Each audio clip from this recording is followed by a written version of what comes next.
In this game we see how failing to castle can lead to long-term problems. The great magician of the chessboard, Mikhail Tal, is playing white against Kliavins in a game from 1958, played in Riga. Tal makes black pay a price for leaving the king in the center. It is not a miniature game. It takes some time for Tal to force the resignation of his opponent. But black's king is never comfortable in the center of the board, and the pressure mounts until Tal is able to find a way to finish things off. The game starts out as a Sicilian defense in one of the main lines known as the classical Sicilian. In this opening, black often postpones castling, but of course there's great danger in doing so. A skilled defensive player can withstand the attack, but very great care is required. Tal chooses the Richter-Rauser attack, one of white's best options. The bishop threatens to capture the knight at f6 and mess up black's pawn structure, so black usually moves the pawn up to e6. But now the knight at f6 is pinned. White prepares for queenside castling. That's the way the king usually goes in this variation. And here black has a few plans, and the most popular are either putting the bishop at e7 and then castling, that's the safe way to play, or to try to launch a queenside attack knowing that white's king will be sitting over there very shortly. That's the strategy used in this game. Pawn moves to a6 to support the neighboring pawn moving to b5. White, of course, castles queenside. Black frees up the c8 square so that the rook can line up against white's king. This is a standard plan, preparing for advancing one of the two pawns and putting pressure on black's position. The invading bishop is chased away, and it retreats. Here, Kliavins adopted a very interesting plan, which is still considered quite respectable. The knight captures the pawn at e4. Now, this is not really a knight sacrifice, because if white captures the knight, then white's bishop will capture black's queen. So, Tal played queen e1. This is a very good move. The knight at e4 is attacked twice, and the bishop at h4 is defended.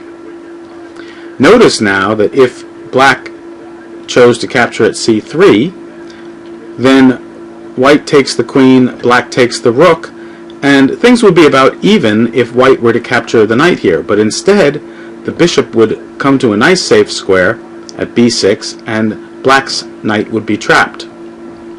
After the knight captures the pawn at b2, the king captures it, and black has only a rook and a pair of pawns for the queen, and that's not nearly enough.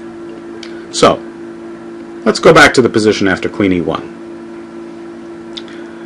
Having grabbed a pawn, the knight retreats. But now, you see that the e-pawn is pinned, and that allows white's knight to move to f5, attacking black's pawn at d6. Although black could defend the pawn, for example by moving the queen to c7, there's always a price to pay, and white could cause some serious damage to black's position after queen to c7, bishop takes knight, pawn takes knight, and now the surprisingly strong move, knight to d5. What a shot. The queen is attacked, but that poor e-pawn is still pinned. It can't take either of the knights. It's sitting there looking at both of them. And here, black's position is just a complete mess. The queen retreats. And then what? White can simply develop pieces, continue the attack, and black's position is almost indefensible. So, instead, black usually chooses to move the queen to a5. This threatens the knight at f5 and also puts the queen in a position to attack white's king if given an opportunity. Say the knight at c3 goes away and allows the a-pawn to fall. Of course, the d-pawn is now lost, but that doesn't really matter in terms of material because black was a pawn up. However, black still can't castle on the king's side. The queenside castling would be possible, but with the c-file open and some weaknesses on the dark squares, that doesn't look very promising. Still, it's the best available plan in this position. However, at the time, this was not clear, and so Kliavins went his own way, retreating the knight to e7, breaking the pin on the pawn at e6, threatening to bring the knight to f5 and fork the rook and the bishop. However, the rook retreats to d1 just to avoid the fork, and now black still can't castle kingside, because if he does, white will capture the knight at f6, and that's the knight that defends the bishop at d7. If black had just one extra move, he could place the bishop at c6 and then get castled, but there isn't time to do that. The point is that after bishop c6, white captures and then plays a shocking move. Knight d5. Look at that. It looks as though that knight has to fall. After all, it's attacked by a bishop, a knight, a pawn, and the queen. But if the queen captures the knight, then the rook captures the queen. And if anything else takes the knight, then white will capture black's queen. So there's no choice but to trade queens. And now, an important intermezzo. Instead of recapturing the queen right away and losing the knight takes the pawn with check, the king has to move, queen is recaptured, black's king still isn't castled and never will be. It can climb out to g7, but it's not going to be very safe there. And white has an extra pawn, so that's not a reasonable option. Instead, the knight goes to g6 and attacks the bishop.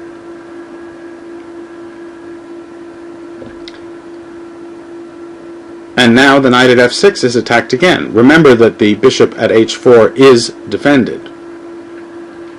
However, black can now capture the queen, and white can't recapture with the rook because the bishop at h4 is undefended. But there's an important intermezzo here too. A check with a knight means that black's king will never be able to castle. For a moment, it looks as though Tal has miscalculated, since he can't capture the queen with his rook, because then the knight at d6 would have no defender. But don't forget about the friendly bishop at h4. It's under attack, but it can take care of business at e1. Now, black could capture the pawn at f4, but Kliavins wisely decided not to do that. Let's see what would have happened. He takes that pawn, white grabs the pawn at b7, then black can block the d-file with the knight. The bishop starts to head for the diagonal that the black king sits on. So here it's aiming at c5, a square that's protected by his knight. So knight e4 makes sense, attacking the bishop and guarding c5. But even so, after bishop d4, white has a good position. For example, the bishop can chase the knight back and trade. The king is stuck at e8, and White's bishop will eventually cause trouble for black's king because it just is not going to get out of the center anytime soon. So, after the bishop captures the queen,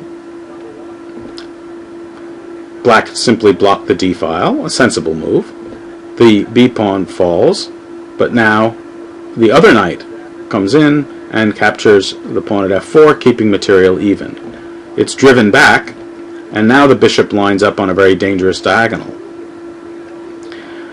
So, the obvious move is bishop c6, but Kliavins decided not to play that because, among other things, knight a5 is very strong.